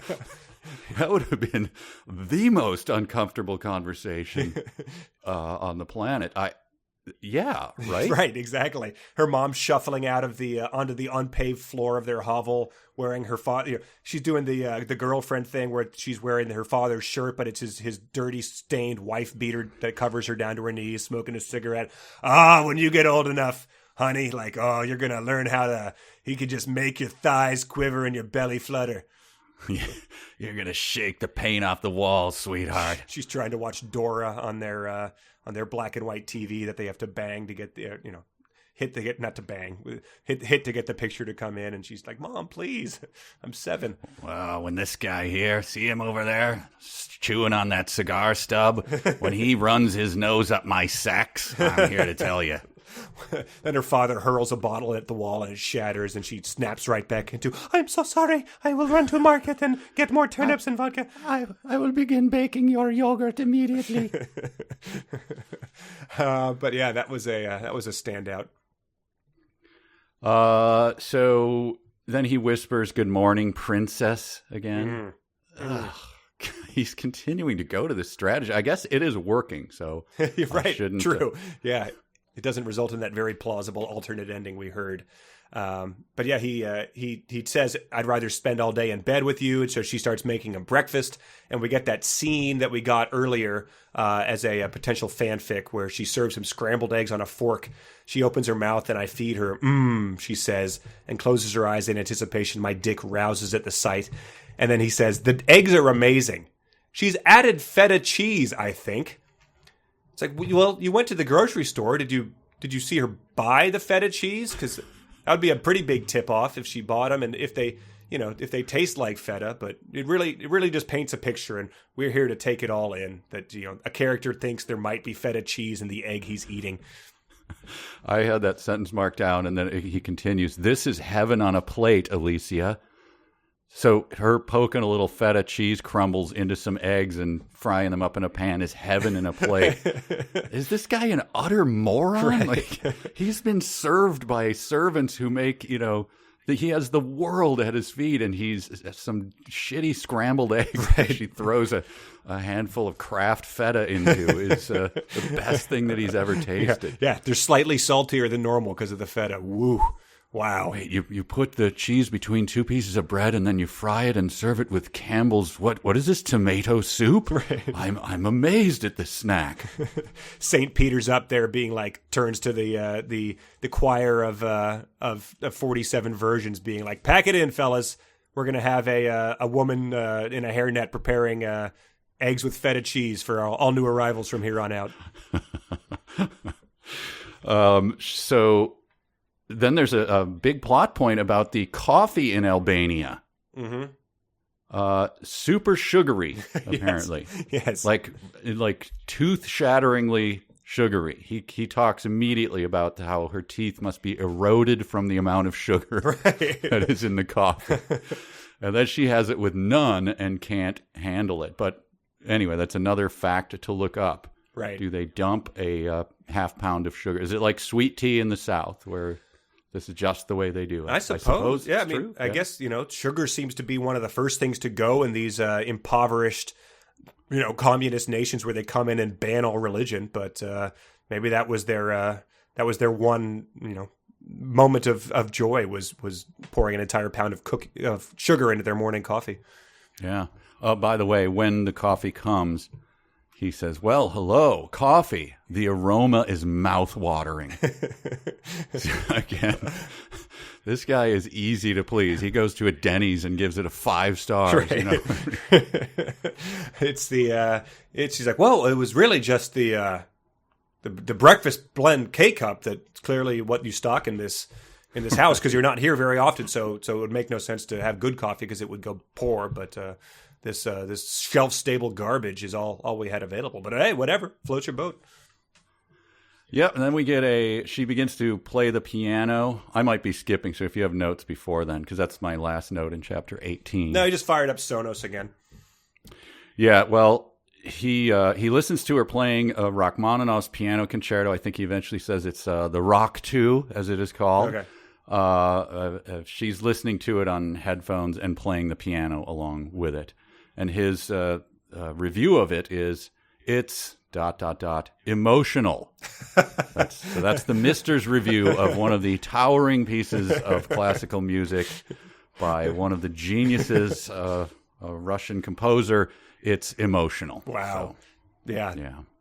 That's your ninth grade phone conversation where, the girl that you just wanted to kiss, like, bears her soul to you, and you're like, uh-huh. It's like, she's like, all right, well, this relationship is over. You're clearly only in it for the sex, and you have nothing to add on a truly higher plane. I like this one, too. As she was picking which song to play, she starts flicking through his app. They have this exchange. You have so much music. I like music. She shoots me a quick smile. Me too. And I was just like, I was relieved to see that, it's not just the boning. They truly do have a transcendental understanding, and their relationship is soaring, a love that soars above normal human interaction, as they're saying things like, I like music and me too. That's I often enjoy listening to the Beatles. What an amazing coincidence. I also enjoy the Beatles. What is your favorite song? All of them. Oh, I wish we could have had the 372 players. Oh man, well, read that bit of dialogue. They've got a high asking rate, and our this Patreon we have only coughs up so much every month. So That's true. We like to pay our guests on this show. That's right. What am I looking at in the notes here? He's feeling something in his groin when she kisses his stubble. Ooh, this was good. They're starting to get busy once again because, they did listen to Rock too, and I don't know about you, but... oh, boy. My lips follow, worshipping her breasts, in turn until she's squirming beneath me. Worshipping her breasts? Sounds like they need to rent the house from a talking cat. If they're worshiping body parts in this scene. Oh, that's a deep cut, ladies and gentlemen. We were doing the movie A Talking Cat, and this house is clearly rented. And I don't look up a lot of the movies we do, but if you look on the trivia page for A Talking Cat, the horrible cheese puff based family movie, you'll find out it was rented out for some other types of movies, more in line with the Mister, and one of them was. Should I say it? You just look it up. It's but they do some, yeah, look it up. They do some worshiping in that movie too. I'd forgotten that fact. Thank you for bringing even more horror from the outside into the Mister. We get this something too. He wants to try something new, I murmur. Her mouth forms the letter O once again. So it's she's forming the end of Peanuts, the end of the Peanuts Christmas special. And also there's a famous GIF, a reaction GIF of John Cena, where he sort of turns to the camera and makes a little O with his lips. So you can picture either of those two anytime he proposes some new sexual act and she starts making the letter O with her mouth. Well, you could also, around the same era as the Peanuts, Mr. Bill. Oh, yeah. He does the little, ooh. She plays. They get busy. They go to play the music. I think maybe this was Rachmaninoff actually, but he marvels that she truly is a prodigy. So she's a chess prodigy, a piano prodigy. I figured next she might like flawlessly retile his roof or something, just because she does seem to succeed and excel at every single thing she's ever tried. That Alysia can sure swing a hammer. Yeah, she's a prodigy at that. She's magical. She's elfin. I think maybe it is all leading to the fact that she is a creature from some other dimension, a Tolkien-like elf who's perfect at everything. Oh man, she's returned from the Undying Lands to cook breakfast for him, wearing nothing but his oversized shirt. Yeah, and I guess the eggs with feta is like the lembas or whatever, the bread that just the plain. It should be like just corn muffins or something, but instead it's delicious, sort of sugary and savory at the same time. Something else I noticed, I didn't record it the first time it happened, but it cocking eyebrows came on really strong in this section. Like as they're sort of doing their banter back and forth, they're all cocking a single eyebrow at each other. But he cocks an eyebrow at her because she says, "I will get dressed and cook for you." And he cocks an eyebrow. "You don't have to get dressed." But you can't control F cocking because obviously it's a difficult one. There's going to be some confounding issues there. I am not blessed with the ability to cock an eyebrow myself. Yeah, me neither. I've people who could. When I was in high school age, it was always a thing like, do that where you can raise one eyebrow more than the other. Come on, show us. Right. Seems like a rare talent, but they both have it. They're probably both tongue curlers as well. So yeah, my friend Danny would always make fun of me because I couldn't scrunch my nose. Oh, really? Yeah, which I guess is sort of that'd be another cute romantic comedy thing for the heroine to do. But like, it just makes my ears. I don't know. Yeah, my ears move and my eyes tighten up. I don't know. It hasn't really your been... Your eyes tighten up? Yeah, I'm trying it right now. Just your eyes. Ooh, okay. All right, good. It hasn't really held me back too much in life, but Right. But I just picture them cocking an eyebrow while biting their upper lips, and it is the least attractive thing I can think of. It looks like the beginning of Mario 64, where you could drag his facial features around with that hand before you hit start to play. That the Apple photo manipulation that from about 10, 12 years ago, that everyone was sending you grotesque pictures of themselves. This one ends with him planting a tender kiss on her temple, inhaling her sweet fragrance. She stirs and mumbles something unintelligible because nobody sleeps normally without talking or groping people in this book. But she settles and sleeps on. "I've fallen in love with you, Alysia. I close my eyes."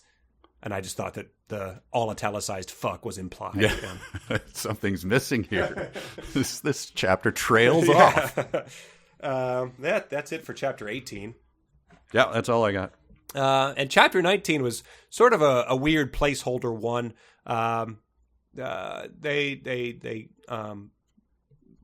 We don't have to ruin what they do, but they go hunting.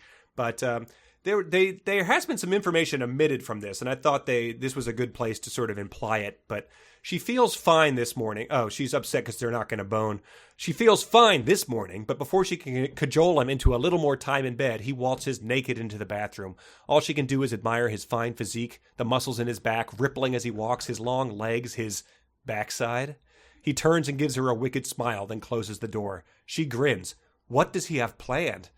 And I thought, well, they have really skimped on, the close quarters they're sharing. I think he might be planning to just utterly annihilate the toilet bowl. Because that has been skipped over. Like, that's the key part of this first weekend away with any loved one that you're, that might be a, what do elves do in that situation? Are elves known for wrecking the can? Because he cocked an eyebrow and said, "I have IBS." Yes, exactly. This is not going to... I'm going to turn on the fart fan, but it's probably not going to cover all the noise. Yeah. Turn on rock too, but it's not going to drown it out. And there's no way. This might trigger your alternative ending there, of the tires screeching and.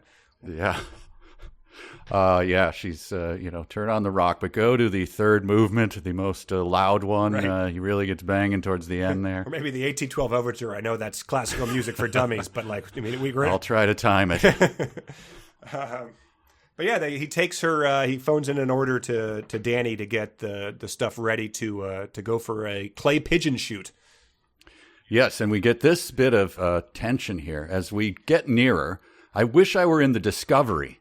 My Jag isn't good with fields, but we can park on the road. Oh, God.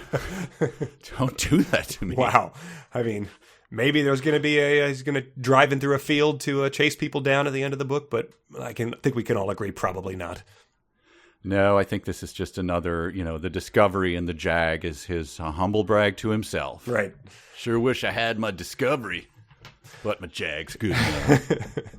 We get another moment of tension. I guess they shoot. He does very well. She does surprisingly well. She gets like 33% of them for her first time shooting, which is a good one. Pretty good statistic. Mm-hmm. Once it's done, though, we get another good moment of tension. Alysia and Maxim sit in the trunk of Mr. Jenkins' car, their legs hanging over the back, sipping coffee from a thermos and eating pastries with some kind of meat inside. Alysia thinks it's pork. It's another sort of Kleining in, like, we didn't care. We still don't really know. We've got a character speculation about this, but we're still kind of left hanging about things that don't matter. So well done, author. Yeah. It's coffee and sausage rolls. He doesn't describe how delicious the coffee is. His mouth doesn't begin watering, so it must be pretty shitty stuff. I wanted to ask you if you had the same little bit of a cartoon. Wait, who is this guy? Jenkins. Jenkins flew the family coop 4 years ago and has been working at Tresevillian Hall, whatever, as an assistant gamekeeper. He's a little younger than me and a keen surfer. I've seen him on a board. He put Kid and me to shame. I had the doctor is a woman moment when I first read this. It's like, hello, sir. Jenkins has worked in our family for generations, or right. Jenkins' family has. Portly guy, mustache, they're describing Jeeves, right. with a bit of tweed on and handing the shotguns. I've polished them for you, sir. He's a wonderful surfer, and he's a lot younger than me. Right. He's 20. My lord, the waves today were pitted, so pitted. So pitted. Anyway, it was just because everyone's a cartoon, and then all of a sudden we get this weird little anachronism in there. It was just odd. Yeah. But Alysia, obviously fancies him because at some point in time, she says, "Thank you, Jenkins," Alysia says. And when she gives him a brilliant smile, his cheeks redden more. I think she has a new conquest. So I imagine the jealousy is just as strong as when he met that baby in that deleted scene. Yes, he has a shotgun right next to him. This could escalate quickly. Yeah. We learn another fact about Albania. Oh. Yes, we have wolves in Albania, but I have never seen one. I'm not sure my father has either.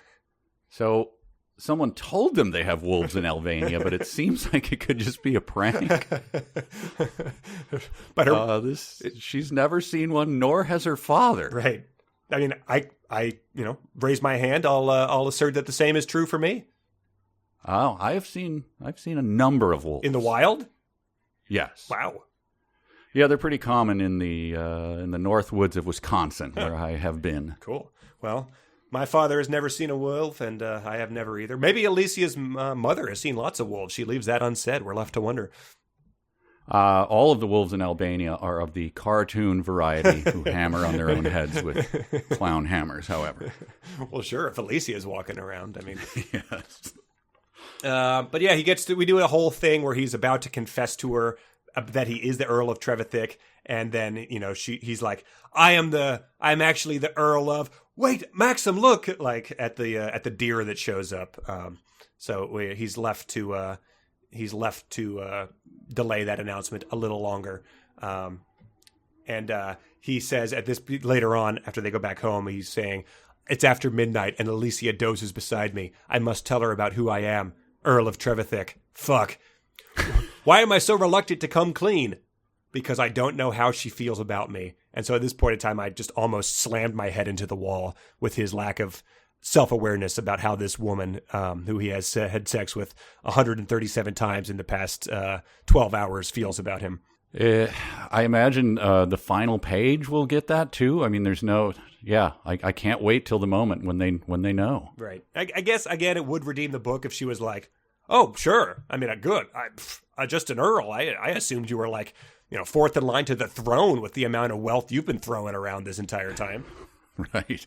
Servants coming up with polished shotguns that you make one call and drive your Range Rover and the Jag. Right.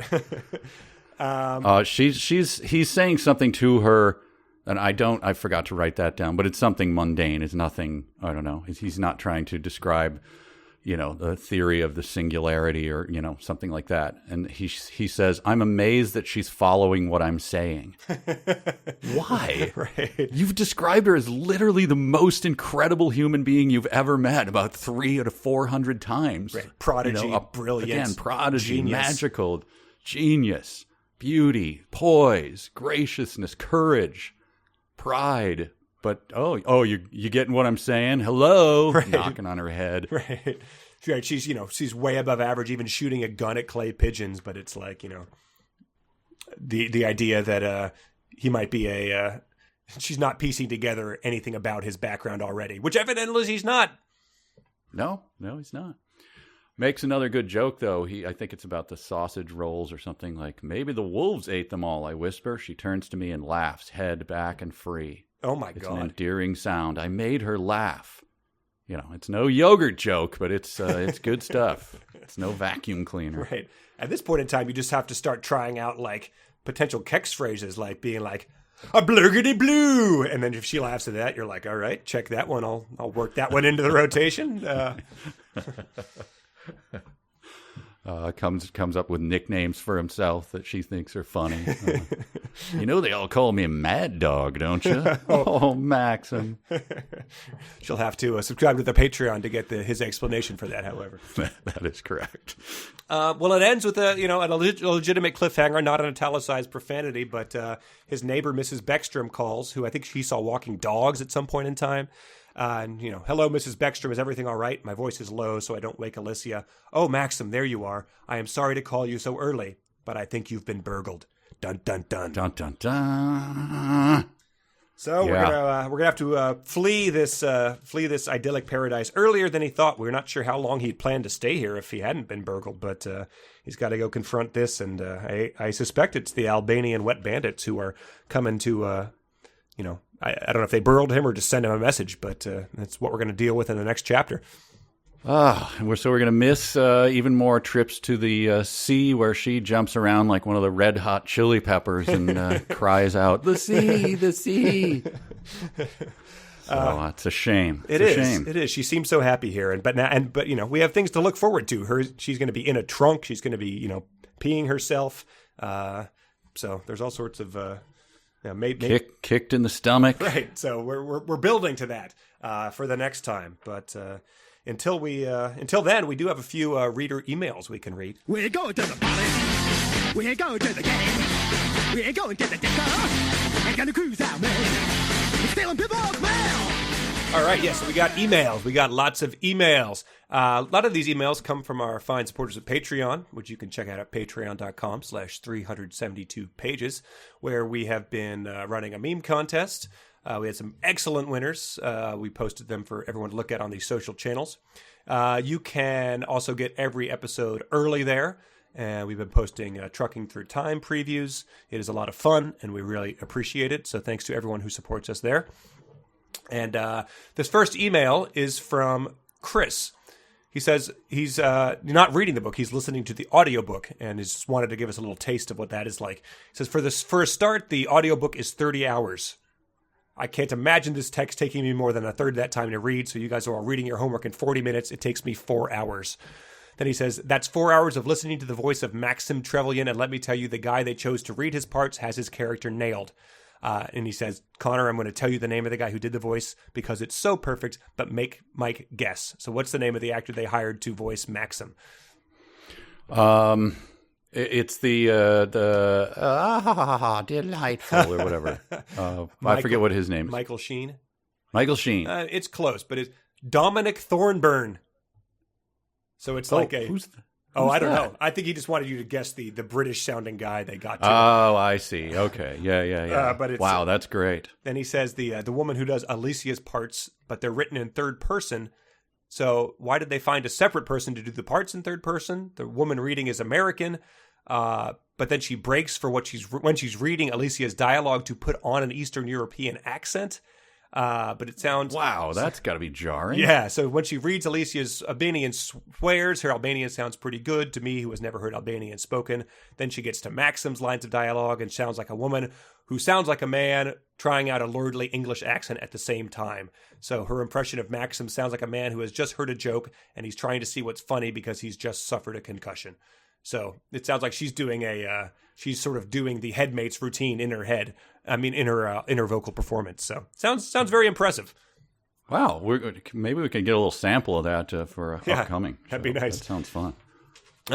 We got another email from Josh. He says, writing to give you a little double-headed eagle info, because that's, Maxim's tattoo. And coincidentally, what are the odds? The Albanian state country flag. The double-headed eagle is on all sorts of nonsense in southeastern Europe. It was the symbol of one of the Byzantine royal families.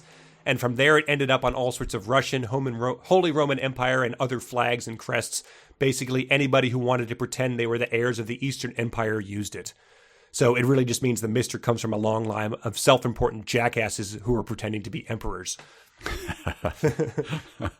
Perfect for our man. Yeah, it sounds very spot on. And then Jake says, this is another sort of email in line with Carson's about what the italicized words mean. He says, he read the sentence, I get to spend this week and maybe next week with her. The prospect is exciting. My cock stirs in agreement. He says, does E.L. James think that a penis to a man is like Salacious Crumb to Jabba the Hutt? Like, why doesn't his cock cackle in agreement? Which would be pretty awesome. Like, So again, we can all things to think about as you read the back half of this book. That is, the words in italics are his penis. That his penis is Salacious Crumb. So there we go. That it's at war. Sorry, stepped away for notes. That it's at war with his biceps. Right. Yeah, there's a lot of fanfic possibilities. Also, we would like to read some dumb sentences for you now. The dumb sentences of the week. A sentence begins with a capital letter. A capital letter is a letter that's big. A capital letter is not a small letter. A capital letter is big, big, big. A sentence ends with a period. Okay, we have a lot coming in from readers. Carson says, yes, please, she says, as she sets the washcloth aside and tries to look anywhere but his penis. And this is the guy who wrote the email. So he said, maybe she doesn't want to look because she senses it has a life of its own. Who knows? Paige said, sex with her is better than being amped on coke or any drug. Just what any woman wants to hear. What a romantic that Maxim is. Exactly how many drugs has Maxim done so he can successfully compare sex with Alysia too? Andrew says, I've been transported from the depths... we covered this one. Transported from the depths of despair to an earth-shattering climax, but my rosy post-coital best fuck ever glow vanishes like a magician's rabbit. So that was good. She wedges a lot into some of these sentences. Janelle says, I want to try something new, I murmur. Her mouth forms the letter O. I wonder how many more times we will get that now that we have all these other mental images. Brad says, now we're both naked. And this was after she had been naked, but he had whisked her out of bed. He disputed the characterization of being in bed but under the covers as not being naked. So I guess we. Oh yeah. So you're. I agree with him. I think that you're naked if you're in bed. You say I slept naked. That means you were. Yes. Yeah. Your sheets don't count as clothing. Justin, I forget where this came from. Oh, I think he's just like on top of her after doing it. She's thinking to herself, his weight is ... agreeable. So that's the rare time that anything is just sort of like not the greatest thing in the entire world. Hosannas to the highest. It's just agreeable. It's even more mundane than that. That's a unit of weight in Albania. You can weigh 7 agreeables or whatever. And then Chris's final one was, no diggity blares over the sound system as I drive up the A39 toward Padstow. Nice. Mine was the one we haven't covered yet was he tastes of banoffee pie and Maxim. Well, good. I'm glad he tastes like himself. That would be very strange otherwise. You'd have to be suspicious if he tasted like Jenkins, I would say. But then she kind of did the little, wait a minute, it's not entirely male what he tastes like. Who is this guy? He probably tastes a little female at this point in time, considering he's been like enveloped in you for the past 72 hours. So come on. There's a lot of your DNA on him right now. All of mine were burnt, but I have a bonus thing. It's not a dumb sentence. So this is highly unusual, but please, Your Honor, please allow me. I'll allow it. All right. So it's where she becomes a hipster on us. Ooh. At home, we have an old computer, but no games, consoles, and clever phones. Piano, chess, and books, and some TV. That is what we have. Like, all right. Get the hell out of here with your kombucha and your locally sourced vet. Get out of here. Yeah, I thought the clever phones was like you're making anyone from a lesser European country into Borat all of a sudden, like. Right. Your clever phones. When we were in Jamaica years ago, the guy was telling us there was some fruit that he picks down from the tree, and he's like, "This is much better than any of your chemical drinks. You have your chemical drinks later." And he just spitting out that word. Like, I don't drink chemical drinks. Right. I assume he's just talking about like a Diet Coke or something. Right. He just spit out those words. Your clever phones and your chemical drinks. Right. Jamaica, the land of all-inclusive resorts designed to cater to tourists, has no sodas or products from the Coca-Cola company whatsoever. Right. Oh, well, very good. Yeah, I think that wraps us up for this time. I think that these episodes are just so long. We're biting off a lot, man. So I think I just divide this final section up into 3. Read up to page. Yeah, this one was long. God. I couldn't believe I still had to be reading. I know. I mean, and just, I assume that since now she's going to get, kidnapped and stuff, that the sex might thin out and there'll be more horrible plot to delve into. But we will see. I think for next time, though, page 388 through chapter 24 will be a good chunk of the mister to discuss. So 388, that's through chapter 24. Or I guess if you're the guy listening to the audiobook, that's the next 17 hours of audiobook. Sorry, man. Hey, but you made the decision. Dante kicks her in the stomach and my groin tightens. And we started doing it right there. That guy could have used his audio credit on, a book about pole vaulting if he was so inclined. So that's on him. Is there one? I'm not sure. Check it out. Type those words in. I bet a whole lot of popular books come up. All right, well, loosen your groins, everyone, and we'll be back with another episode of 372 Pages We'll Never Get Back. Zot.